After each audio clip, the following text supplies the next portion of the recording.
Ohayo gozaimasu. Minasan, genki desu ka?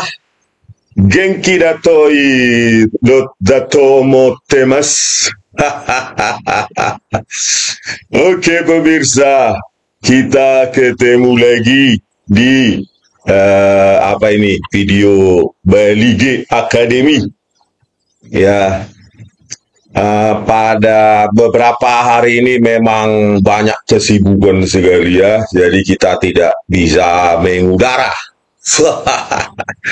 Oke, ya kita sempatkan lagi untuk terus ya mengancam ya menuntut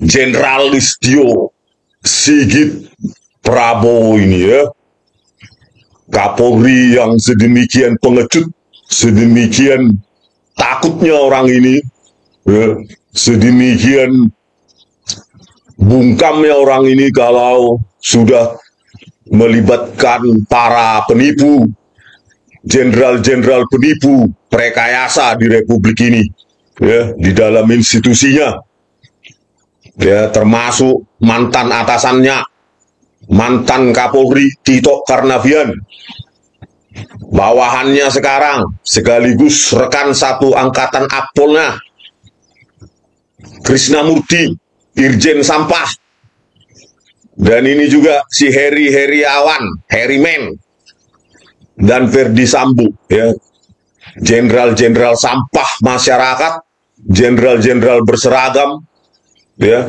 di Mabes Polri, ya, yang tugasnya justru bukan melindungi dan mengayomi masyarakat seperti motonya mereka ini, ya, melindungi, mengayomi masyarakat, tetapi yang dilakukan justru sebaliknya, berlawanan, ya, justru memangsa rakyat, memidana, memanipulasi untuk prestasi rekayasa mereka naik menjadi jenderal, ya, naik pangkat. Inilah ya kepolisian rekayasa Indonesia, bukan kepolisian Republik Indonesia, tetapi kepolisian rekayasa Indonesia. Ya, new normal, ya, artinya new normal, normalitas atau hal-hal yang biasa mereka lakukan di Mabes Polri adalah rekayasa. Ya.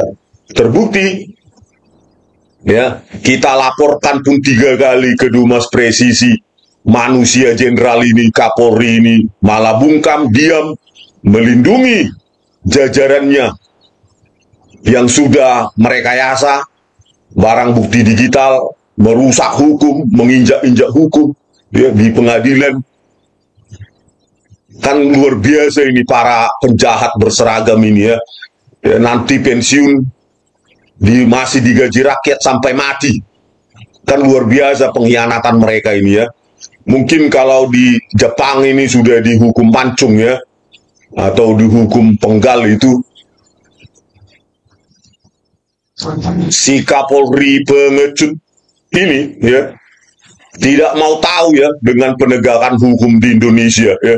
Entah apanya ini pekerjaannya. Orang ini kan harusnya menegakkan hukum walaupun langit katanya akan runtuh, walaupun itu saudaramu, mantan atasanmu, anak buahmu, harusnya siapa yang bersalah Kapolri harus kau pecat, pidanakan.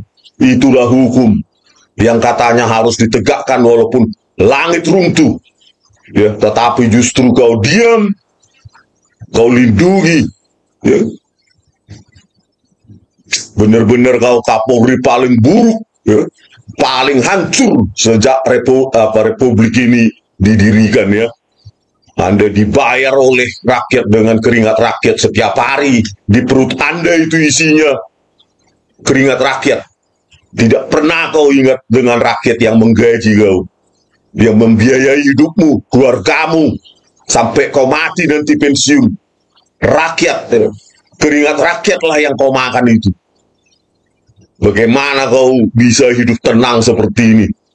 Sudah kita laporkan seperti ini. Harusnya kan kau berterima kasih. Rakyat bisa berkontribusi untuk membersihkan institusimu dari para pengkhianat, penipu, penjahat berseragam itu ya. Ini malah kau bungkam, nggak jelas seperti itu. Ya, bungkam seolah-olah kau pura-pura nggak tahu kau. Padahal sudah tahu kau, tapi kau diam. Luar biasa kau, bah. Sebelumnya sering ya sudah saya ungkapkan, ya sebaiknya Kapolri ini berbesar hati kalau masih punya jiwa manusia ya. Kalau dia seorang manusia, ya harusnya dia berpikir kalau yang direkayasa ini adalah putri saya, dia mungkin punya putri atau putra, saya tidak tahu. Atau saudara saya, darah daging saya, yang dipenjara, dipidana, di sel tikus dengan bukti rekayasa semacam itu. Yang dilakukan oleh Tito Karnavian dan komplotannya itu, Krisnamurti, Ferdi Sambo, dan Heri Heriawan. Kalau kau berpikir sebagai manusia, dan itu Jessica itu adalah saudaramu, darah dagingmu, putrimu, apa otakmu, Kapolri?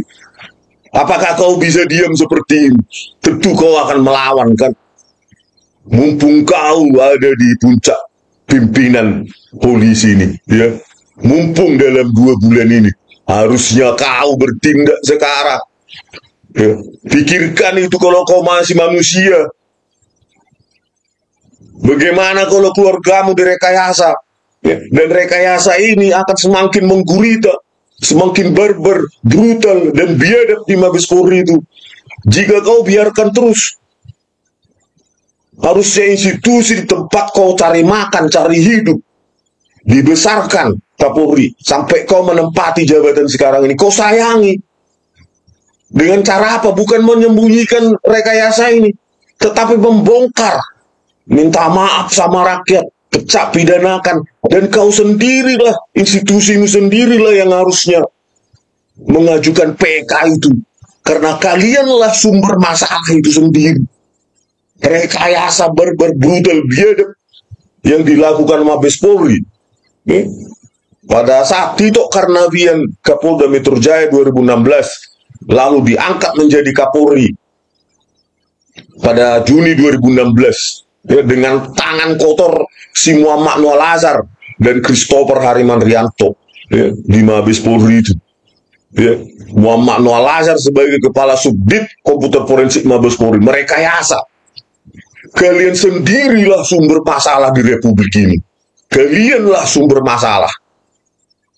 Biar kalian tahu, ya, tanpa polisi pun Indonesia ini bisa damai. Kalianlah sumber masalah di Indonesia ini. Sumber masalah paling kotor, paling barbar, brutal, dan biadab. Bagaimana tidak seperti itu? Ya sudah dilaporkan pun kebrutalan, kebiadaban itu, kau lindungi mereka. Kalian sumber masalah di Republik ini.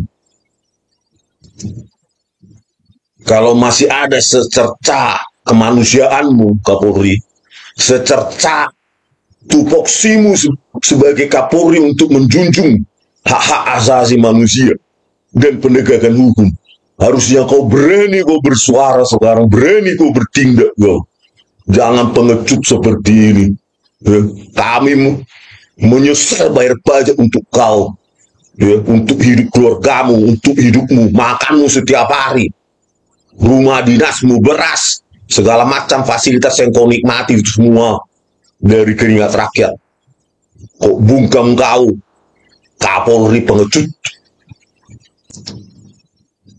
Ya, jadi karena pengecutnya Kapolri ini ya, tidak mau mengakui salah institusinya, membersihkan institusinya, lebih baik dia mungkin berpikir, ya udahlah, aku takut nanti dibuka dosa-dosa aku sama mereka, si Tito Karnavian dan lain-lain. Ya udah, aku mau diam aja lah, mau sampai pensiun aku, biar tenang-tenang nanti pensiun gak dibuka dosa-dosaku. Mungkin itu otaknya ini, si Kapolri ini. Ya. Jadi berpikir dia ini akan tenggelam. Ya, akhirnya kita lah rakyat yang harus membersihkan kotoran rekayasa Mabes Polri ini. Polisi, kepolisian rekayasa Indonesia ini ya.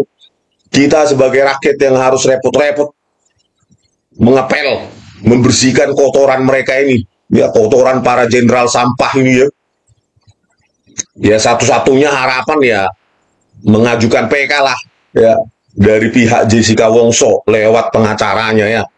Kalau menurut saya itu satu-satunya, meskipun molor-molor terus saya juga bingung dan kecewa. Molor-molor terus sampai kapan ya? Apakah sudah ada intervensi dari Tito Karnavian dan Krishnamurti ya? Sehingga kebebasan bersyarat Jessica Wongso menjadi akhir dari semuanya, dan para polisi kotor ini tidak kita bongkar ya di sidang live PK ya, kita permalukan di depan ratusan juta publik ini rekayasanya pimpinan mafia hukum Tito Karnavian ini ya. Apakah sudah ada intervensi, lobby atau segala macam, saya tidak tahu. It's beyond my pay grade. Tapi kita sebagai masyarakat bisa tetap bersuara untuk mendesak ya.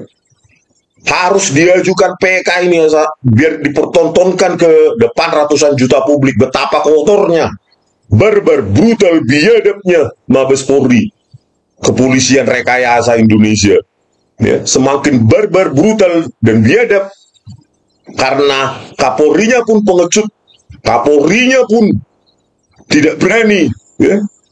Bintang 4 tetapi mental ayam sayur, mental kangkung yang direbus sedikit pakai air panas sudah layu dia. Mental kerupuk kena air sudah layu. Tidak ada jiwa apa ya, kepahlawanan berani mati gitu di dalam diri orang ini. Dia berpikir saya mau pensiun sampai mati biar jangan dibongkar kesalahan saya. Begitu ya, Listio? Kebusukanmu pasti terbongkar ini suatu waktu. Lihatlah ya. Ya, jadi satu-satunya jalan kita desak ya. Saya juga sudah apa ini ya, sudah tidak apa ya, tidak bisa lagi menunggu lagi ya. Karena manusia itu cepat lupa. Saya pun nanti detil-detil rekayasa itu bisa lupa nanti. Gitu, karena kan sangat teknis ya. Sementara pekerjaan lain menumpuk di otak ini juga jadi menumpuk, tertimpa jadi apa nanti kurang tajam. Ya, jadi kalau bisa ya kita desak terus supaya PK ini cepat akan diajukan memori PK ini ya. Kalau memang mereka si Tito Karnavian dan Krishnamurti ini melobi supaya menolak memori PK di MA ya, rakyatlah terus mendesak ya kan. Mahkamah Agung itu untuk menerima memori PK dan disidangkan secara live. Kita bukan benci kepolisian, tapi kita benci polisi-polisi kotor, jenderal-jenderal sampah yang menggunakan rekayasa itu sebagai prestasinya ya.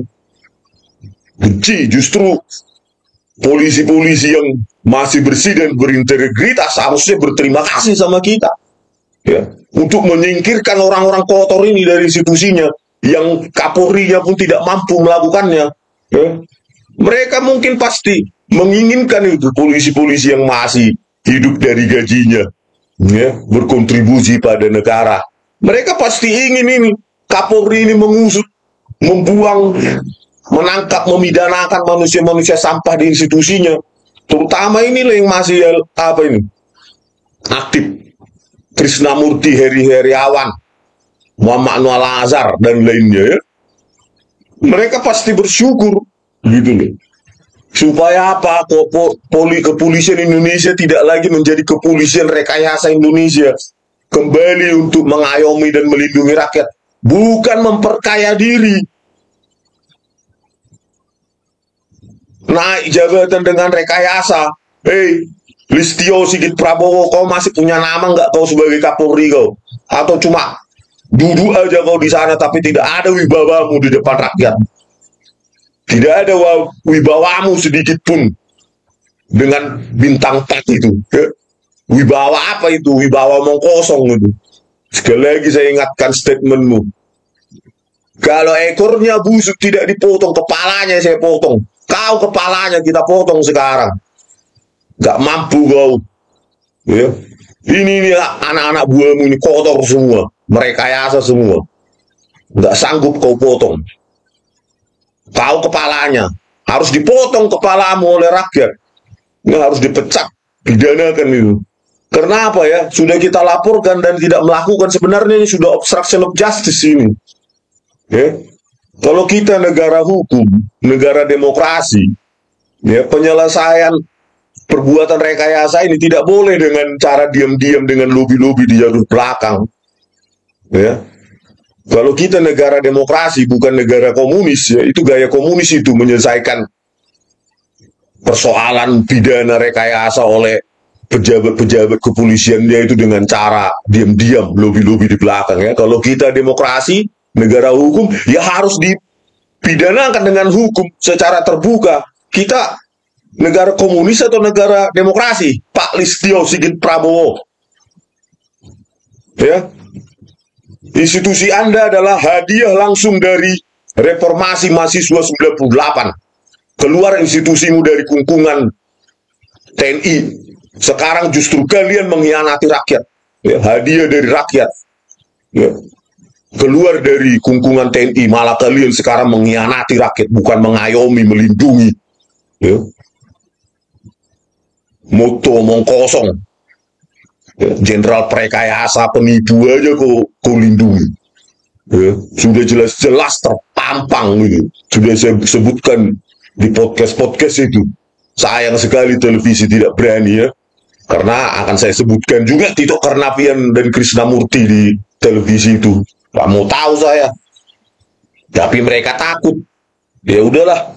Kebebasan pers hanya ilusi. Kebebasan pers hanya sebuah hitam di atas putih, ya. Praktek nol di Indonesia ini. Untunglah ada podcast-podcast yang masih berani menampung saya, podcast-podcast yang mempunyai jiwa idealisme, ya, seperti Diskursus dan Uya Kuya, yang mau, ya, mengambil resiko untuk membenahi Indonesia ini, membenahi penegakan hukum ini, membongkar, ya, sekali lagi bukan benci kepolisian, tetapi benci kepada polisi-polisi kotor ini, yang membuat kepolisian Indonesia yang dibiayai rakyat menjadi kepolisian rekayasa Indonesia. Oke, sebelum saya tutup video ini, ya, ini saya putarkan bagaimana Muhammad Nual Azhar, seorang ahli digital forensik penipu yang dihadirkan di persidangan tahun 2016, yang menjabat sebagai Kepala Subdit Komputer Forensik Indonesia, laboratorium di Mabes Polri, ya, menipu, ya, mengatakan bahwa software yang digunakan adalah software yang terstandarisasi, yang digunakan FBI, Interpol, AFP, ya, Australian Police. Bayangkanlah, ya, penipuan itu, padahal dia hancurkan resolusi itu, ya. Tidak ada SOP yang dia agung-agungkan itu, menggunakan software yang bisa di-download secara gratis, ya, e-write shop maupun FreeMake, ya, untuk menghancurkan, mengkonversi atau transcoding, ya, dari MP4 ke AVI dan lainnya, ya. Pada saat transcoding itu dia turunkan resolusi itu, ya, dari 1920 super 80 2 jutaan pixel menjadi 960 576 setengah jutaan pixel. Itulah biadabnya orang-orang laboratorium di Mabes Polri itu, ya, bukan membuat sebuah perkara lebih jelas, justru dihancurkan, dia rusak barang bukti digital itu. Dan si Tito Karnavian ini masih diam, padahal udah kita tangkap bahasa itu, ya. Oke, dengarkan dulu, ya, ini saya putarkan. Itu yang tadi kita tanya. Kemudian yang ketiga, hardware software. Hardware software tidak boleh sembarangan. Terus terang, dalam dunia digital forensik itu ada namanya software sampah. Oleh karena itu software-software itu harus diuji dalam dunia computer forensic tools testing. Di Amerika Serikat itu ada namanya double testing, uji double untuk memastikan apakah software computer forensik itu layak untuk digunakan dalam kegiatan digital forensic analysis atau tidak. Oke, artinya sudah distandarisasi seperti itu? Betul sekali. Dan kalau misalnya kita tanya apakah software yang kita gunakan itu ternyata sudah terstandarisasi apa tidak, software yang kita miliki juga dimiliki oleh teman-teman FBI, teman-teman AFP, teman-teman Interpol. Mereka menggunakan software yang sama, sudah tervalidasi. Bagaimana ahli dari PH sudah validasi belum softwarenya? Oke, di sini Anda ingin mengatakan bahwa meragukan keahlian yang dimiliki oleh saksi ahli untuk memberikan keterangan sebagai ahli digital forensik, seperti itu? Seseorang tidak bisa dengan enaknya menepuk dada terlalu kencang, saya digital forensik. Tidak seperti itu. Ada tahapan-tahapannya. Digital forensik harus memenuhi dua kaidah. Dia memenuhi background akademik, dia memenuhi prakteknya. Tidak bisa seorang dengan jago teori renang tapi tidak pernah praktek renang, dia bilang saya ahli renang. Atau dia jago teori menyetir mobil tapi sedikit praktek menyetir mobil, dia bilang saya ahli nyetir mobil. Tidak bisa seperti itu. Artinya harus ada background akademiknya, harus ada sertifikasinya, ada tahapan-tahapannya. Tidak semudah kalau kita punya software langsung kita main klik kita bilang ini hasil video forensik. Tidak sesederhana seperti itu. Baik.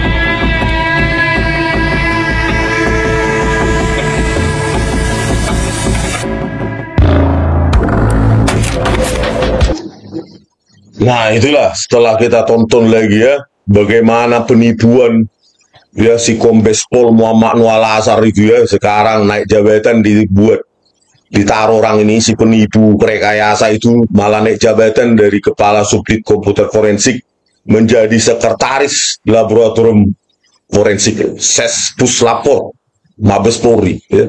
Penipu perekayasa justru dinaikkan jabatan oleh manusia ini ya, si Listio Sigit Prabowo. Padahal sudah jelas dia ya menggunakan software yang katanya sampah oleh dia ya.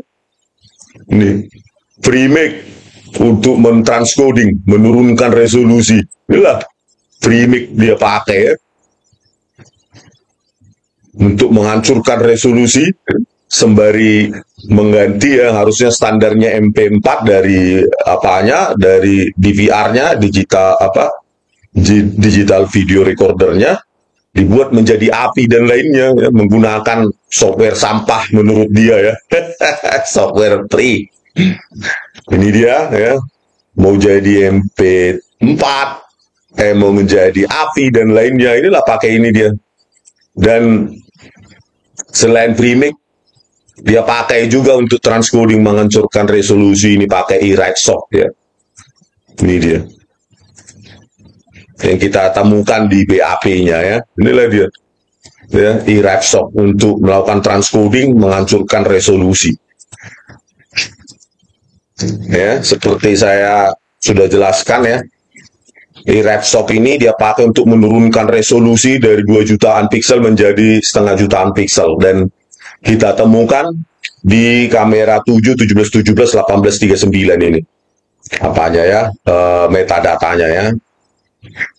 Writing application eWriteSoft inilah dikonversi untuk mengamur-amurkan, padahal di sini banyak sekali yang harus bisa dianalisa ya. Berapa kali mengibas, kalau benar mengibas si Mirna Salihin tangannya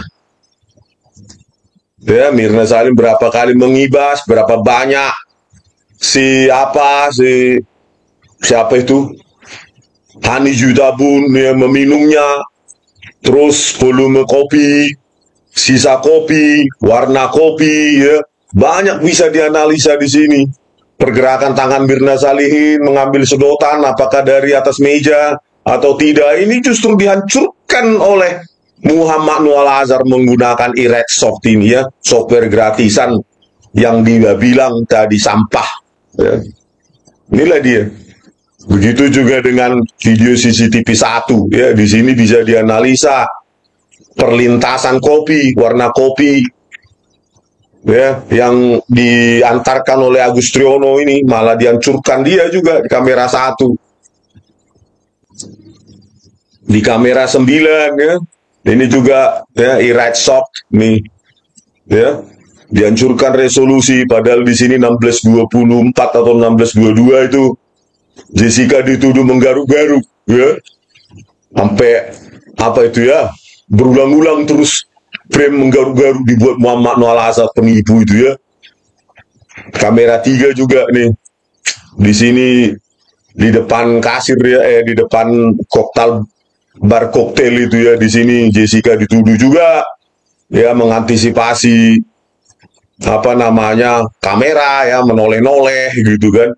Terus di sini harusnya bisa dianalisa juga di kamera 3 volume, warna sisa kopi juga yang habis diminum oleh Mirna Salihin yang dibawa oleh Devi Siegian, malah dihancurkan informasi itu ya, bukan hanya dihancurkan secara spasial, dikaburkan, dibuang juga informasi warna itu oleh Muhammad Noel Azhar.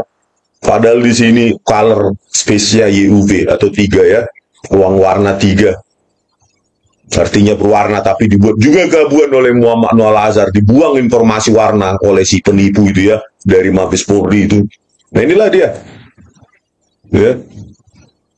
Writing application Eratsoft, bayangkanlah ya, tercatat dalam metadatanya, tidak mau tahu, tidak tahu malu Mabes Polri si para penipu ini ya, berlindung di bawah korsnya ya, di bawah seragamnya untuk menipu rakyat. Dan manusia ini ya, Kapolri ini tidak punya apa ya, kemanusiaan untuk membela rakyat ya, nggak berpikir dia nanti cucunya bisa jadi kena apa ya, kena rekayasa ya, kan sebagai rakyat biasa itu loh. Ini kan sangat berbahaya sekali kalau dibiarkan. Rekayasa semakin lama semakin barbar, brutal, biadab, karena ada teknologi yang lebih canggih.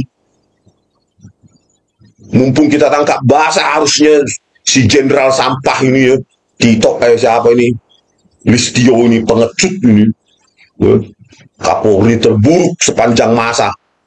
Biarlah kita label dia Kapolri paling pengecut, paling benci dan terburuk sepanjang masa ya. Oke pemirsa, sampai jumpa lagi di video kami selanjutnya. Horas.